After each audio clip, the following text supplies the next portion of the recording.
When there's an emotional closure, there is an automatic, instantaneous physical closure.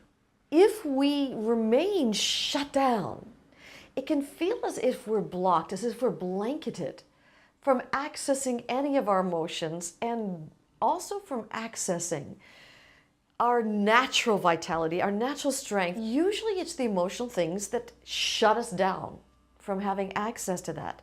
So it could be that thing where you've been criticized and boom, before you've had a thought about it, the shutdown happens. It could be the kind of thing where you're at work and you're in a state of helplessness where you're asked to do something and using the old protocols isn't working anymore.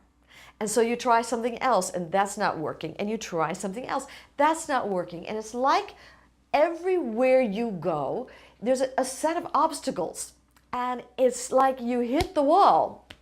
And what happens is, over a period of time where there's helplessness or frustration of that kind in a situation, the body itself, and I'm not talking just emotionally, I'm talking the body itself, will shut down in a sustained period of helplessness. So for instance, let's say a rat is in a cage and they've learned that every time they go to one wall, there's an electrical shock, but then they go to another wall, there's an electrical shock, another wall, there's an electrical shock.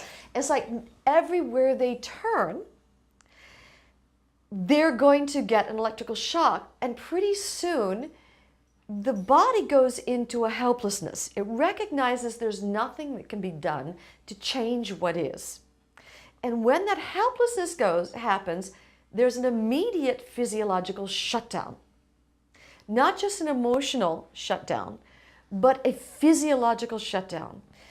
And so at work, it can be the kind of thing that you keep hitting the wall and then your body goes into shutdown. It can be the kind of thing where you've been asked to do something and you internally don't feel that you have the ability to do what you've asked to do. And so a feeling of low self-worth, a feeling of I haven't got what it takes to do what I've been asked to do. And the feeling of low self-worth is so powerful and overwhelming that immediately there's a shutdown.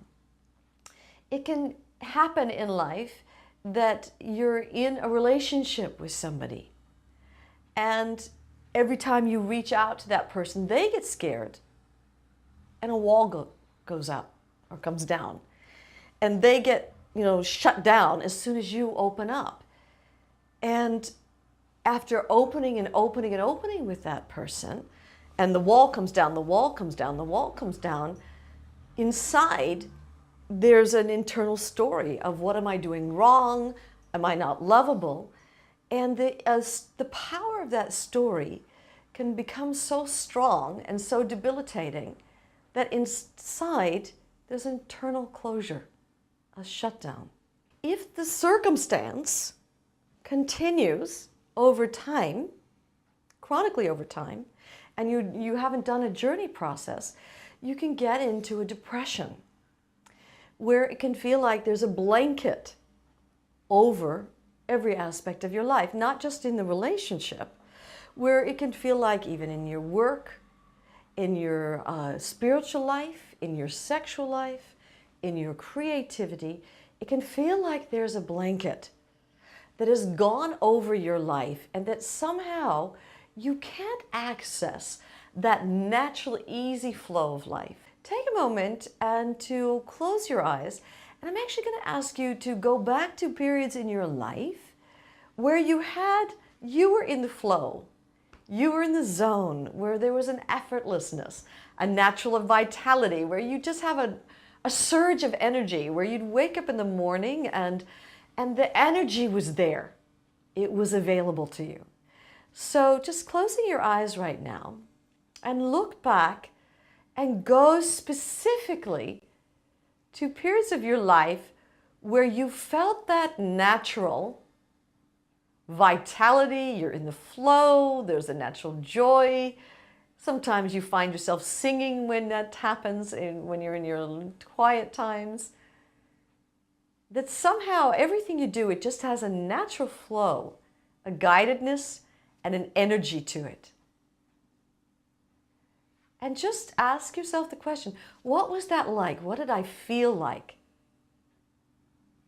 Notice what your body felt like. How did you feel when challenges came your way? Did you feel gung-ho and yeah, all right, let's go for it? Did you question whether that was surmountable or not? Or did you just feel like, yeah, sure, let's go for it, let's do it? Check the periods of your life. What did your breathing feel like? What was your mental state like? How were you in relation to your friends? When you have access to that kind of vitality, do you notice that things roll off of you, kind of off like off a duck's back? That they can say things, oh, you just know they're in a bad mood. Nothing's taken personally. Notice how you're feeling when you're absolutely vital and full of energy. Taking a nice deep breath in, letting it out,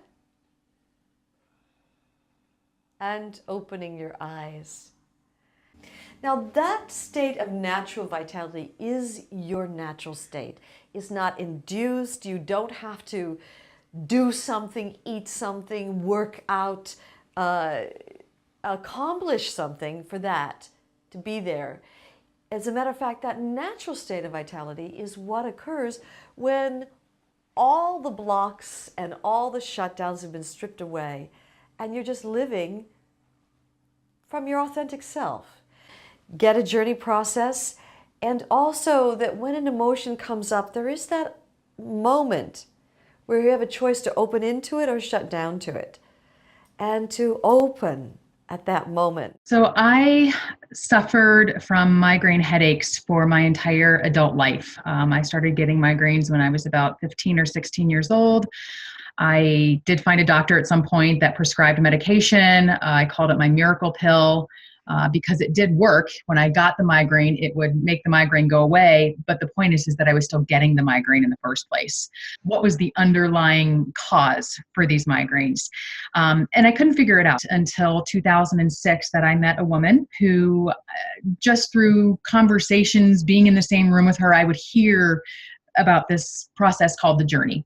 And my curiosity got the best of me. I one day just asked her, I said, I hear you talk about this journey stuff all the time. What is it? And can we do it?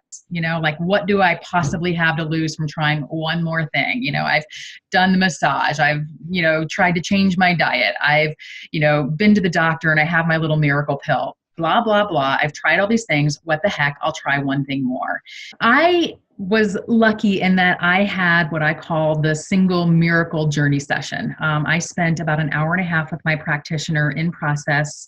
And it was that single process that to this day has led me to a migraine-free life. And the memory that came up for me was not anything that I could have thought of in my wildest imagination. I don't even know the word. It was so unexpected, the memory that came up for me, but obviously incredibly, incredibly powerful.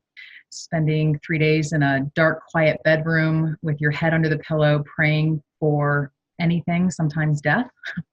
That's not a part of my life anymore. So you can imagine going from this extreme to now this extreme and what that is like for me. It's nothing short of a miracle.